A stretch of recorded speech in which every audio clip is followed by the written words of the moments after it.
posisi pertama. Kemudian, bidik dan catat sudut yang sudah didapatkan. Kemudian, jauhi posisi pertama dan tandai posisi kedua. Kemudian, bidik ke arah puncak tiang dan catat sudut yang sudah didapatkan.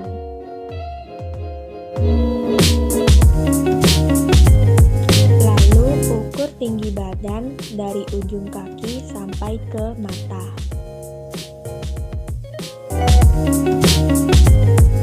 Dari hasil pengukuran tiang tadi, ini adalah hasil pengamatan saya. C adalah posisi pertama, D adalah posisi kedua. T kita sebut saja sebagai tinggi tiang dari puncak tiang ke mata. X adalah jarak antara posisi pertama dan tiang. Ini adalah pembahasannya. AB T meter, BC X meter. Tangen 60 derajat sama dengan AB per BC. Akar 3 sama dengan T per X.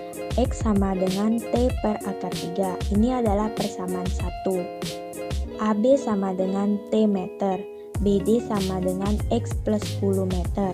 Tangen 45 derajat sama dengan AB per BD. 1 sama dengan T per X plus 10 akar 3. X plus 10 akar 3 sama dengan T. X sama dengan T min 10 akar 3. Ini adalah persamaan 2. Mari kita cari substitusi kedua persamaan. Persamaan 1 sama dengan persamaan 2. T per akar 3 sama dengan T min 10 akar 3. T sama dengan T min 10 akar 3. 2T sama dengan 10 akar 3. Kita kalikan akar 3. 2T sama dengan 10. T sama dengan 10 per 2. T sama dengan 5 meter. Tinggi tiang, diketahui tinggi saya 150 cm sama dengan 1,5 meter dan tinggi puncak tiang ke mata adalah 5 meter. Maka tinggi tiangnya 1,5 meter ditambah 5 meter sama dengan 65 meter.